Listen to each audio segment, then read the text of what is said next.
Sejarah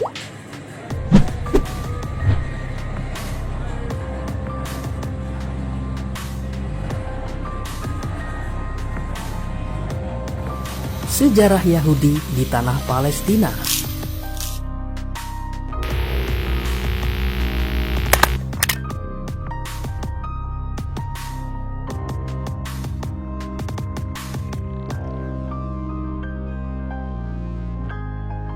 Yahudi dan klaimnya terhadap wilayah Palestina sebenarnya telah terjadi sejak lama. Setelah terusir oleh bangsa Persia, lalu kemudian Romawi dari Palestina, secara status mereka sudah tak berhak lagi atas tanah tersebut. Namun rupanya mereka mulai menggeliat kembali saat Perang Dunia I meletus. Saat itulah melalui agen-agennya, mereka berupaya mendapatkan kembali tanah yang telah lama menjadi milik umat Islam selama ribuan tahun itu.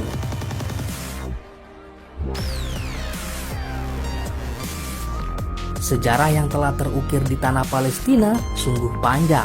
Wilayah yang saat ini tengah menghadapi situasi memanas sejatinya merupakan tempat yang dianggap suci bagi tiga agama besar di dunia, yaitu Islam, Kristen, dan Yahudi.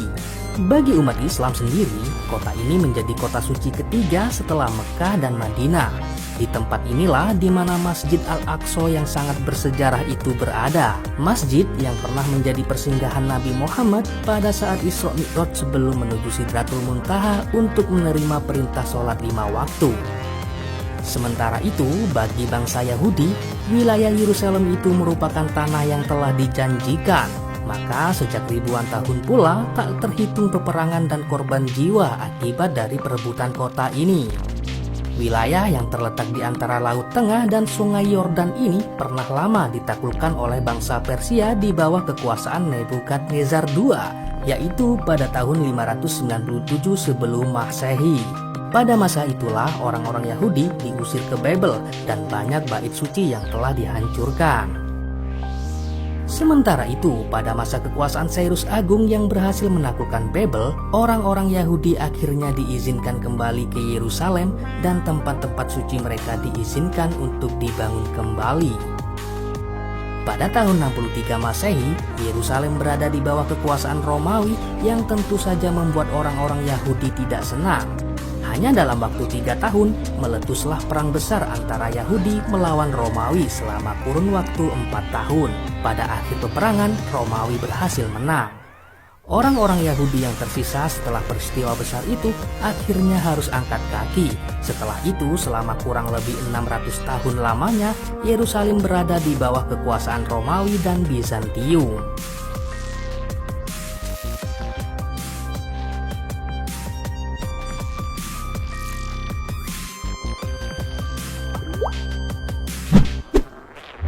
Pada tahun 637 Masehi, selama penaklukan Islam di wilayah Suriah, pasukan Muslim juga mulai mendekati wilayah Yerusalem di bawah kepemimpinan Khalid bin Walid dan Amr bin As. Pada saat itu, Yerusalem berada di bawah tanggung jawab seorang uskup yang merupakan kepala gereja di Yerusalem, sekaligus perwakilan Bizantium, yaitu Uskup Sopronius. Saat itu, semua wilayah Yerusalem sudah terkepung oleh pasukan Muslim.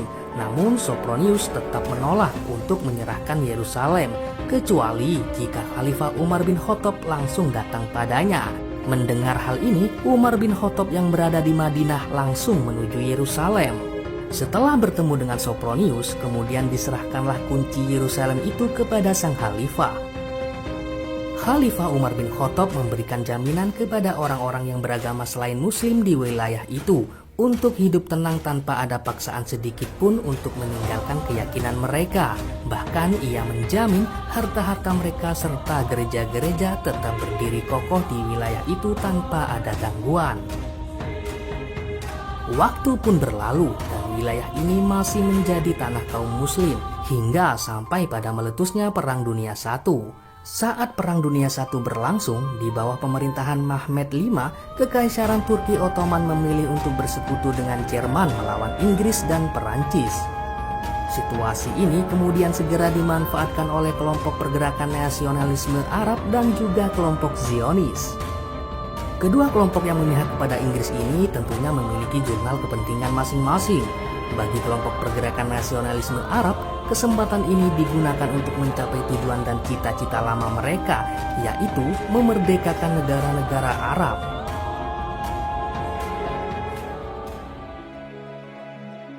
Hussein bin Ali, salah satu tokohnya, melakukan koresponden dengan seorang komisioner Inggris di Mesir bernama Sir Henry McMahon. Kedua tokoh ini melakukan kontak melalui surat menyurat selama kurun waktu 1914 sampai 1915. Dalam surat itu menyatakan kesediaan bangsa Arab untuk bersekutu dan membantu Inggris asalkan Inggris mengakui kemerdekaan negara-negara Arab begitu perang usai. Gilanya, Inggris dan Prancis kemudian menandatangani perjanjian Sykes-Picot pada tahun 1916 yang isinya bertolak belakang dengan persetujuan mereka dengan kelompok pergerakan nasionalisme Arab. Dalam perjanjian itu, keduanya justru sepakat untuk membagi-bagi wilayah yang dahulunya milik Turki Ottoman. Sementara itu, gerilya diplomatik juga digencarkan pihak Zionis. Tokoh Yahudi di Inggris, yaitu Lord Baron Rothschild, membangun kesepakatan dengan Menteri Luar Negeri Inggris saat itu, yaitu Arthur James Balfour. Kesepakatan ini dikenal juga dengan Deklarasi Balfour yang ditandatangani pada 2 November 1917. Deklarasi Balfour tersebut menyepakati bahwa Inggris akan mengupayakan Palestina menjadi rumah bagi bangsa Yahudi. Namun, dengan jaminan tidak akan mengganggu hak beragama bagi warga non-Yahudi yang berada di Palestina. Deklarasi inilah yang kemudian dianggap menjadi cikal bakal terbentuknya negara Israel yang bertempat di tanah Palestina saat ini. Deklarasi Balfour ini kemudian dimasukkan ke dalam perjanjian damai antara Turki Ottoman dan Sekutu pada 10 Agustus 1920.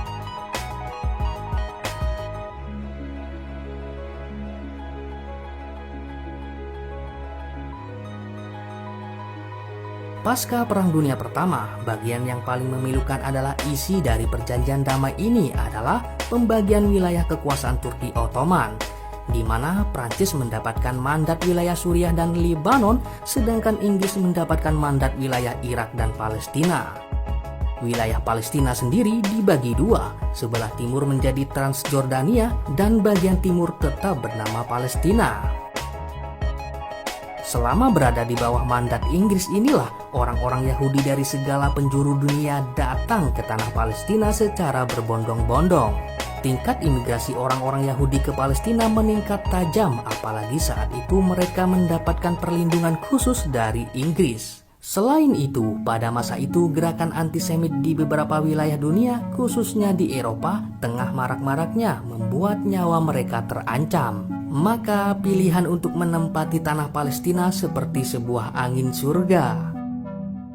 Di sepanjang tahun 1919 sampai 1926, sekitar 100.000 orang Yahudi tiba di Palestina dan mulai menggusur tanah-tanah milik warga Palestina yang telah lama menetap di sana. Mereka mencaplok tanah-tanah di sana sedikit demi sedikit hingga akhirnya mendirikan negara Israel di atas negara yang berdaulat. Ya, Israel adalah satu-satunya negara di dunia ini yang tidak memiliki wilayah.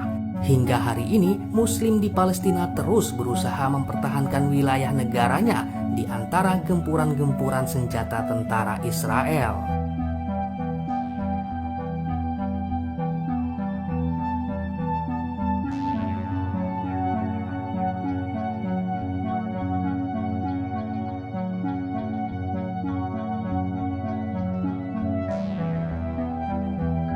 Cukup sekian video kali ini. Bila ada yang salah atau kurang, mari berdiskusi secara sopan di kolom komentar. Terima kasih sudah menonton. Jangan lupa klik like dan klik subscribe agar channel ini menjadi lebih baik lagi. See you on next video.